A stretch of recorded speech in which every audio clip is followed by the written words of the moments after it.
এই মুহূর্তে আমি অবস্থান করছি জয়পুরহাট জেলার খেতলাল উপজেলার বড়তারা ইউনিয়নের ১ নম্বর ওয়ার্ড খারিতা গ্রামে এবং এই গ্রামের পশ্চিম পাড়ার যে পাড়াটি রয়েছে এই পাড়ার একটি গুরুতর সমস্যা বর্তমানে সংঘটিত হয়েছে। সেটি হচ্ছে আমার সাইটে দেখতে পাচ্ছেন এই পুকুরটি অবস্থিত। আপনাদের যদি একটু ভালোভাবে দেখাতে চাই যে সাইটে পুকুরটি রয়েছে এবং পুকুরের সামনে দিয়ে যে একটা চলাচলের রাস্তা রয়েছে, জনবহুল রাস্তা, যেখানে সারা দিন এবং রাতে অনেক মানুষের চলাচল এবং এই পার্শ্বের যে গ্রামটি, এই গ্রামের কতিপয় ব্যক্তিবর্গ কিন্তু এই রাস্তা দিয়ে চলাফেরা করে। সবচাইতে বড় যে সমস্যা এখানে হয়েছে সেটি হচ্ছে যে এর পাশে যে কয়েকটি বাড়ি রয়েছে, এই বাড়িতে যারা বসবাস করে তারা কিন্তু দীর্ঘ বর্ষাকাল, পুরো বর্ষাকাল জুড়েই তারা কিন্তু বাড়ি থেকে বের হতে পারে না। শুধু তাদের সমস্যা হচ্ছে রাস্তার অভাবে। রাস্তা যদিও আছে তারপরে তারা কেন বের হতে পারছে না এই বিষয়টা আমরা জানবো। এবং তারা অনেকেই অভিযোগ করেছেন যে এখানে বর্ষার যে পানি, এই পানিটা অতিরিক্ত বেশি হওয়া এবং এটি নিষ্কাশনের অভাবের কারণেই কিন্তু এই রাস্তাটি চলাচলের অনুপযোগী হয়ে দাঁড়িয়েছে। এবং আমরা একটু কথা বলার চেষ্টা করব এখানকার যিনি ভুক্তভোগী সেলিনা আক্তার, তার সঙ্গে একটু কথা বলে জানার চেষ্টা করব যে আসলে মূলত আপনি যে বাসায় এখানে অবস্থান করেন বা বর্ষাকালে যে এই যে অভিযোগটা করছেন যে আপনি বের হয়ে যেতে পারেন না, আসলে মূলত কি ঘটনা ঘটেছে বা কি কারণে আপনি বের হতে পারছেন না, বিস্তারিত একটু বলবেন।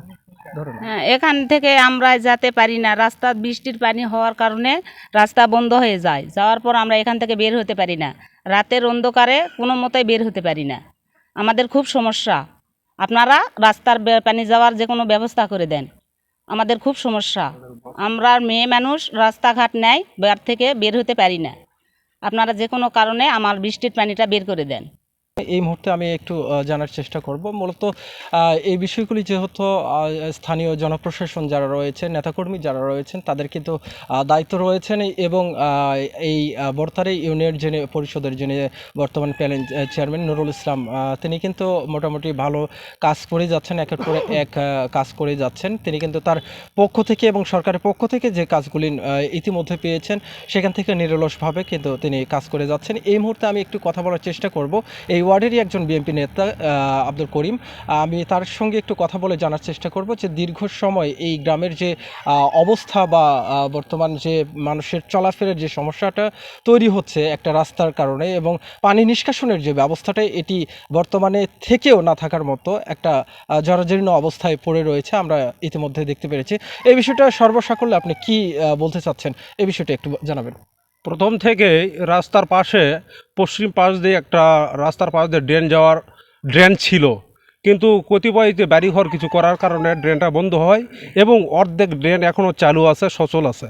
কিন্তু যেসব বাড়িঘর করার জন্য ড্রেনটা বন্ধ হয়ে গেছে, তারই পশ্চিম পাশে একটা পুকুরে উল্টো দিক থেকে পানি এসে পুকুর ভরাট হয়ে এই জায়গায় বাড়িঘর অসচল হয়ে যাচ্ছে এবং রাস্তাঘাট ডুবে গেছে এবং রাস্তাতে চলাফেরা করা যাচ্ছে না।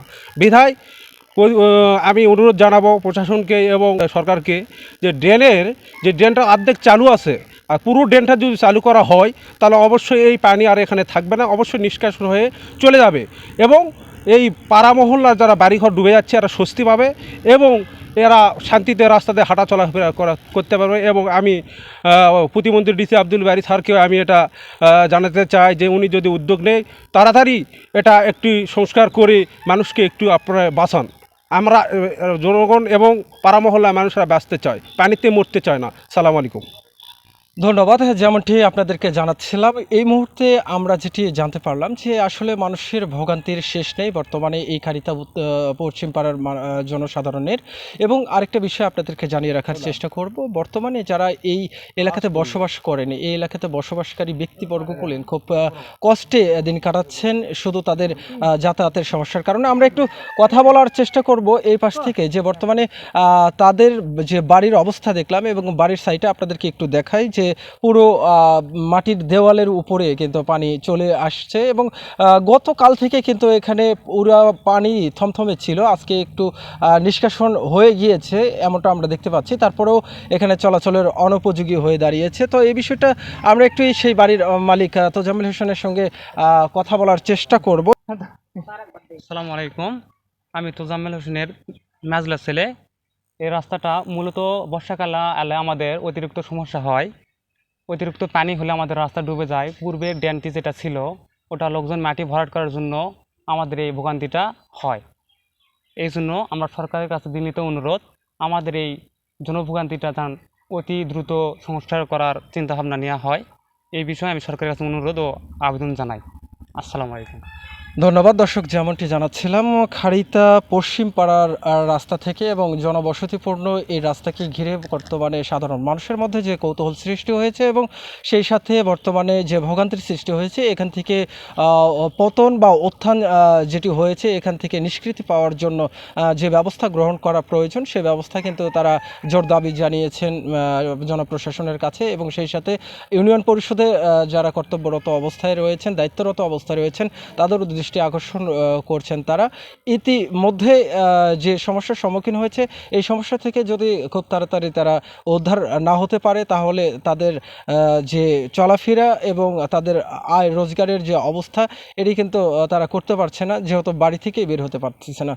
তবে সর্বশেষ আপনাদেরকে এই তথ্যটি আমরা দিতে চাচ্ছি যে খাড়িতা পশ্চিম পাড়ার যে বর্তমানে রাস্তার বেহাল অবস্থা, এই অবস্থাকে খুব তাড়াতাড়ি এখান থেকে যদি উন্নতি না করা হয়, তাহলে এখানকার জনসাধারণের খুব বড় একটা সমস্যা সৃষ্টি হচ্ছে এবং বাড়িঘরের অনেকটা সমস্যা সৃষ্টি হচ্ছে। এই ছিল আমার হাতে সর্বশেষ সংবাদ জয়পুরহাটের খাড়িতা গ্রাম থেকে।